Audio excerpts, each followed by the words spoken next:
What's up, G supporters? It is Gabe back with another video. Before I jump into it, you gotta cop the merch, GabeCurtis.store. I'm here with Ernest Mayer, who was the villain for that brief cameo in Back to the Future 5, which we expanded much more in Back to the Future 6 for a much bigger role known as Damien Fox. So how did you land the role in Back to the Future 5? Well, Gabe's father is Aaron. I worked with him at Providence, and we got to be pretty good friends. It was probably sometime when I was incessantly humble bragging about all the stuff that I've done, and I used to be an actor in a small stage company, and I really like it. I also was a musician in musicals and stuff back then, so must have been talking about that, and he was talking about his son doing the Back to the Future things, so I kind of volunteered, voluntold. How was that experience different from Back to the Future 6? Well, Back to the Future 6 was kind of a slam dunk because your script was kind of evolving on that one, and there was this space for that villain and space to open up that whole role. And for me, it was I really enjoyed working with you the first time and the whole concept of the thing. So it was a no-brainer for me to take the role. Yeah, agreed. I mean, in Back to the Future 5, we had just like one day of filming and like that intro scene. And when I went back in time, I like clipped that in to where I shot you. But other than that, I mean, you were in that movie for like a minute and a half probably. So you were definitely much more a part of Back to the Future 6 in a lot of ways. So it was really fun being able to evolve your character into what it turned into. Did you enjoy portraying the antagonist? Oh, definitely. I've done most of the standard stuff, Shakespeare stuff, and some American stuff like Our Town, and there's not really an opportunity in those to break out, to kind of make a role of yours. There's so much history behind all those roles, and this is a new role, so it kind of developed between Gabe and I and us, and how the script developed.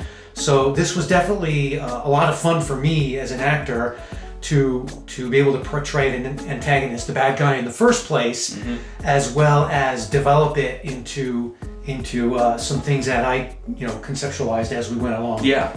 It was just really fun how that all ended up, because in Back to the Future 4, the movie that blew up, that was awful, not scripted. My dad and I just like made up out of nowhere that he quote unquote borrowed the energy source from time travel from his buddy at Area 51. At that point, we hadn't even filmed with you. And then Back to the Future 5 evolved and we're like, that could be that bad guy. That's the difference between my role in 5 and in 6. In 5, there was this I was there as a prop. I came in, did a couple things, and I was out. And in 6, we did really the full creative experience, where that synergy was happening between script writers and actors and things like that. So it was a much different experience with 6 than with 5. Yeah, definitely. And one thing that was never explained in 6 too was your assistant in Back to the Future 5 that you handed the time pack. That was just a role I created out of thin air because my friend Victor, that used to go to my middle school, moved up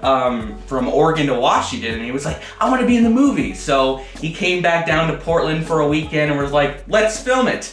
But it's not like he was available when we did that other scene where I went back in time and shot him, so he was just never to be found again. So what was your most favorite and least favorite memory from filming? I'd have to kind of break the rules and give 2 of each as I was thinking about it.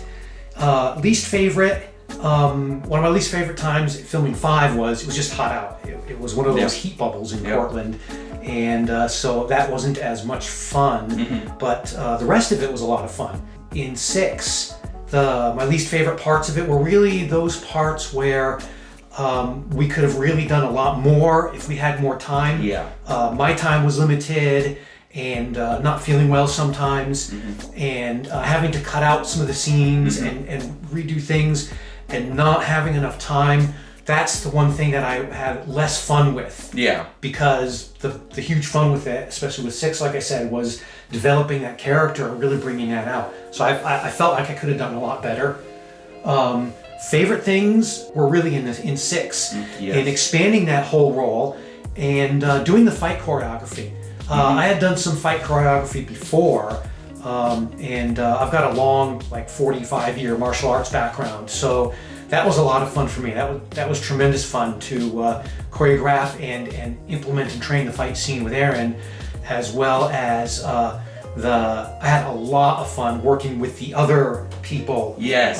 In that whole long scene down the hill. Yeah, I had a lot of fun. We had my friends from the Opera House, Zen, Abby, and Tim. That was really fun. Yeah, they were really fun to work with, and developing the choreography on that scene was really fun. Yeah, I totally agree with that, and especially in terms of the things that, weren't the best that happened.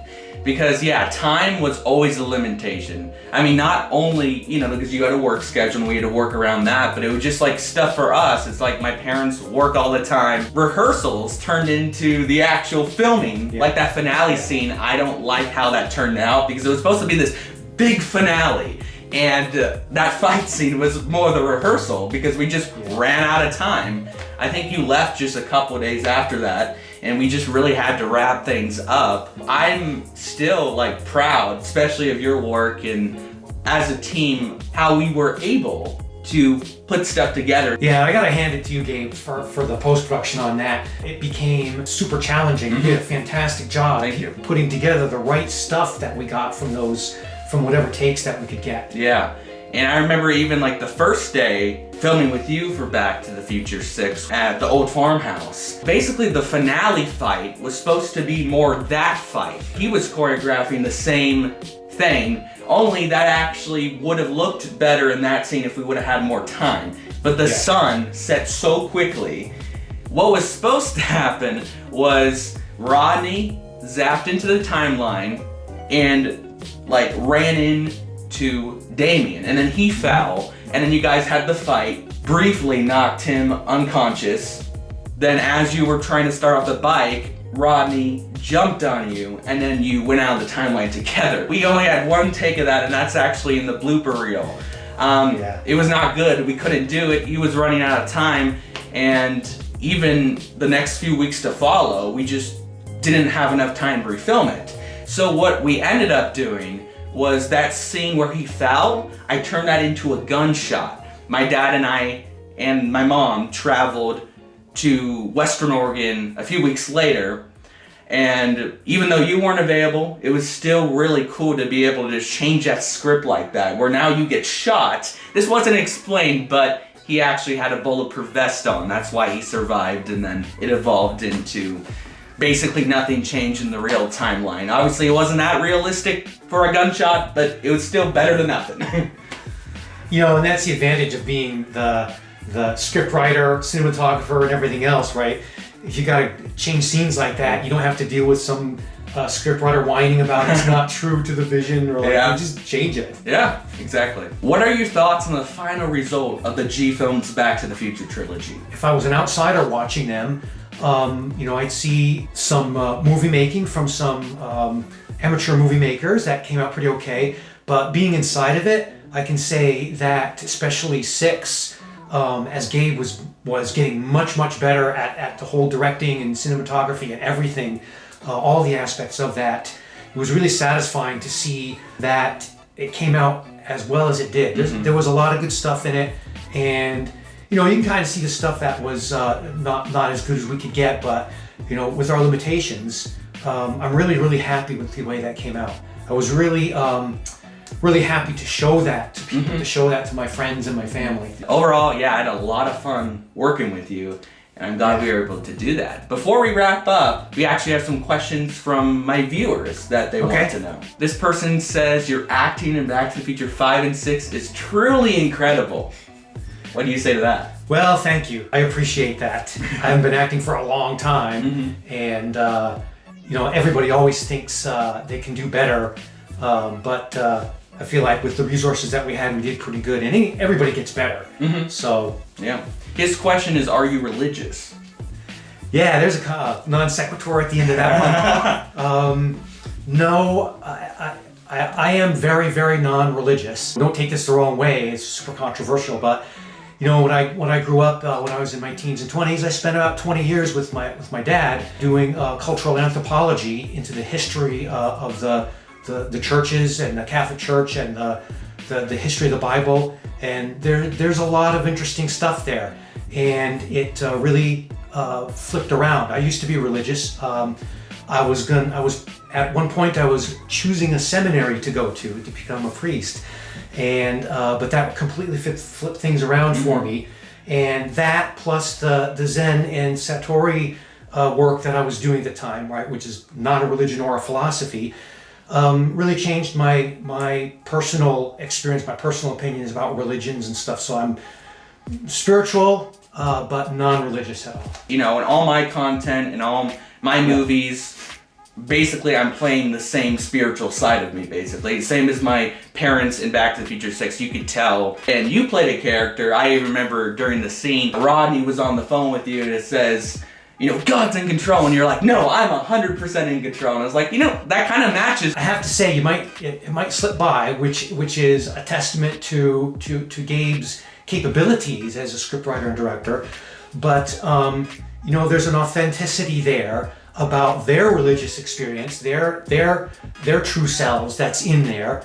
That's not like shoved forward or anything, which is great. It's just there, right? And so in that respect, it's done very, very well. Thank you. All right, so another statement from a viewer is, you look like a guy who's into firearms. Their question is, what's your favorite gun?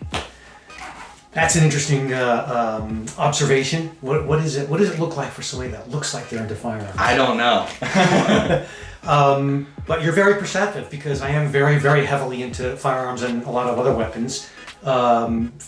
Like since forever, as long as I can remember. So a favorite, I don't know if I could choose a favorite. The ones that really made an impression on me are my original old Pump 22 that I started with, an antique from like 1914. Pistols and handguns, I start off with a Ruger Single 6, and really, really love that a lot. One of my all-time favorites is my Ruger number 1.